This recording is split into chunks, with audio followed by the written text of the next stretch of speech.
उत्तर प्रदेश सहित पूरे देश में कई मामले लोगों के लंबित हैं, चाहे वह महिलाओं के प्रति हो, चाहे वह पुरुषों के प्रति हो। साथ ही साथ अमूमन इन मामलों में देखा जाता है कि प्रथम दृष्टता जो लापरवाही सामने आती है वह पुलिस की आती है। अगर पुलिस तत्काल घटना होने के बाद कार्रवाई करे तो ये मामले वहीं इनका खुलासा हो जाएगा। नमस्कार, मेरा नाम है सतीश और आप देख रहे हैं चौथा स्तंभ। महाराजगंज जनपद के बरगदवा थाना क्षेत्र के शीशगढ़ करके एक गांव है, वहां का मामला सामने आया है। 2 नाबालिग लड़कियां हैं, गांव से घर से गायब हैं और पुलिस जो है उस मामले में एफआईआर तक दर्ज कर चुकी है। लेकिन जो आरोपी हैं, नामजद जो लड़की के परिजन हैं, वो नामजद एफआईआर दर्ज करवाए हैं, लेकिन पिछले 1 महीने में लड़कियों को वो लोग बरामद नहीं कर पाए हैं और पुलिस वाले इधर उधर का टाल मटोल कर रहे हैं। और आपको बता दूं कि लड़कियों को की जो उम्र है 13 साल और 15 साल है। इस बारे में अधिक जानकारी के लिए उनके भाई साहब हमारे साथ हैं। क्या नाम होगा, किस गाँव के रहने वाले हैं? सर, हम ग्राम सभा शीशगढ़ के हैं। हमारा नाम राधेश्याम शर्मा है। राधेश्याम जी, मामला क्या है, घटना कैसे कैसे घटित हुई है, थोड़ा सा विस्तार आपसे आप बताएं। घटना 1 महीना हो गया। घटना मतलब 22 तारीख को हुआ था। उसके बाद से मतलब हम लोग 2-4 जगह खोजने ढूंढने गए। उसके बाद से गए, ढूंढ कर आए, कुछ पता नहीं चला। तो हम लोग मतलब 2 दिन के बाद लोग लज्जा के कारण हम लोग थाने पे एफआईआर नहीं किए थे। तो फिर 2 दिन के बाद हम लोग एफआईआर किए, मतलब थाने पे एप्लीकेशन दिए। तो उसके बाद से एफआईआर दर्ज हुआ और मतलब लड़कों के नाम से एफआईआर दर्ज हुआ है। और वो सब मतलब हम लोग जा रहे हैं उनके घर तो कह रहे हैं सब कि घर पे आओगे तो मार देंगे, ये कर देंगे, वो कर देंगे।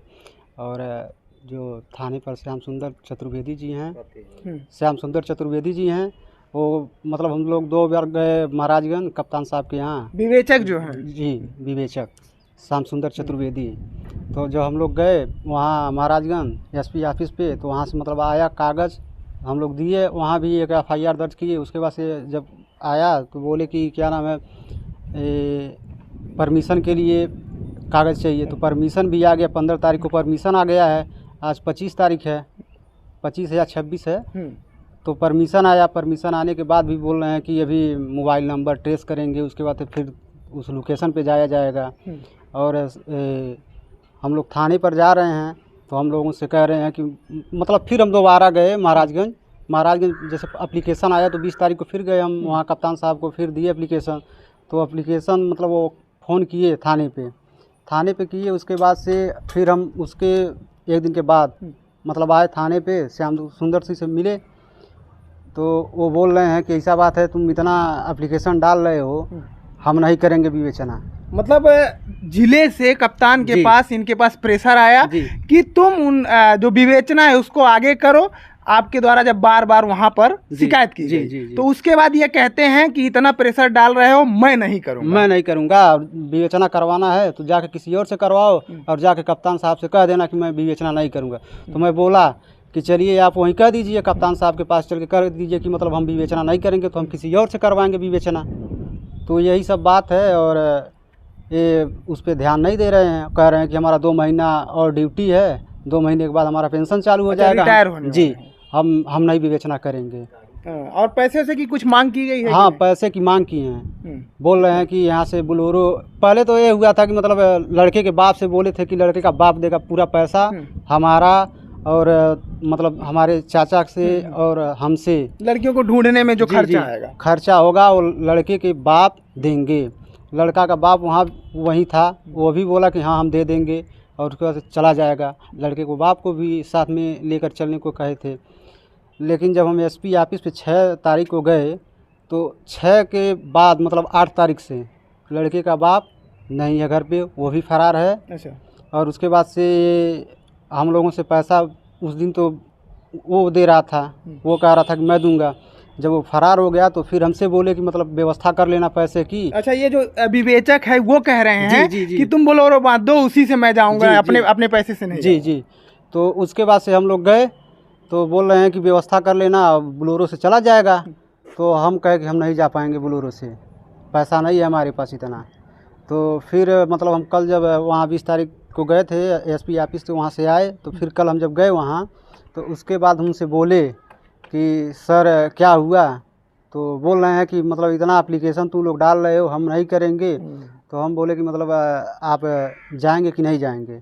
कहा था ना ऐसा बात है, तुम लोग जाओ, हम आएंगे, हम चाहे गाड़ी से आएंगे चाहे मतलब जहाज़ से आएंगे। के बाद से ये बोल रहे हैं कि तुम लोग जाओ, हमको तो सरकार देगी, हमें रहना खाना और यहाँ से भाड़ा भूड़ी जो भी लगेगा वो हमको सरकार वहन करेगी। और उस दिन तो नहीं बोले थे कि मतलब हमको सरकार वहन करेगी, और उस दिन कह रहे थे कि सरकार नहीं देती है, पैसा दो। हाँ पैसा दो। लड़कियों के कुछ लोकेशन मिला है, कहाँ हैं, क्या कुछ पता चल पा रहा है फोन के द्वारा? लोकेशन में वही सब मतलब जान रहे हैं, थाने पे यही सब जानते हैं कि मतलब वो बता रहे थे कि तमिलनाडु और कृष्णा। लोकेशन ट्रेस हुआ? जी कृष्णा नगर है, लेकिन पुलिस वहाँ जा नहीं जा रही है।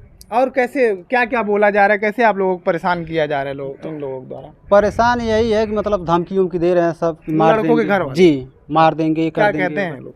अरे पूछने पर एकदम डायरेक्ट कहते हैं कि घर पे आओगे तो मार देंगे आप। हाँ एसपी साहब के पास जब आप लोग जाते हैं तो वो क्या? एसपी साहब तो यहाँ बरगदवा थाने पर फोन करके मतलब उनकी तरफ से कमी नहीं है, वो तो कहे लेकिन यहाँ लोकल पुलिस नहीं चाहती। नहीं बरगदवा थाने पर से कोई एकदम 1% की कोई कार्रवाई और कोई मतलब उसमें कुछ नहीं है। अच्छा, एक चीज़ और हम जानना चाहेंगे, आप लोगों को क्या लग रहा है कि लड़कियाँ होता है ना कि इस केस में ज़्यादा देखा जाता है कि या तो बाहर लड़कियों को ले जाके बेच दिया जाता है, या तो अपना जो जुर्म है उसको छुपाने के लिए कुछ उनके साथ गलत कर दिया जाता है। तो आप लोगों को क्या लगता है कि लड़कियां अभी सेफ होंगी? नहीं, सेफ तो नहीं होंगी।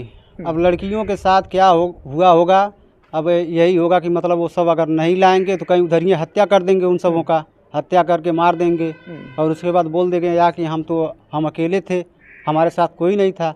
अब जब हत्या कर देंगे तो हम लोग कैसे जानेंगे मतलब क्या हुआ क्या नहीं हुआ? प्रशासन से या स्वयं योगी जी मुख्यमंत्री हैं, क्या मांग करते हैं आप लोग? हम यही मांग कर रहे हैं हाथ जोड़ के कि मतलब हमारी बहन और हमारे चाचा की बहन सुरक्षित घर आ जाएं, बस हम यही मांग करना चाहते हैं। चतुर्वेदी जी, आपसे मैं कहना चाहता हूं कि आप पुलिस में भर्ती क्यों हुए हैं? पता है मुझे, आप क्या जो पीड़ित हैं उनके घर से पैसा लेकर जाएंगे? सैलरी किस बात की उठाते हैं आप? तो यही कहना चाहूँगा कि इसमें जो प्रथम दृष्टता है लोकल पुलिस जो बरगदवा थाने की है उसकी लापरवाही सामने आ रही है। और एक चीज़ और कहूँगा कि इस समय मैं बार बार कहता हूँ कि जो महाराजगंज एसपी हैं डॉक्टर कौस्तुभ, उनके द्वारा बड़ी अच्छी पहल की जा रही है और उनके आने से क्राइम भी कहीं ना कहीं महाराजगंज में बहुत कम हुआ है।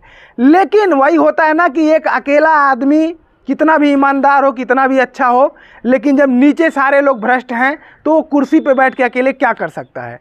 और यही इस मामले में लापरवाही देखी जा रही है।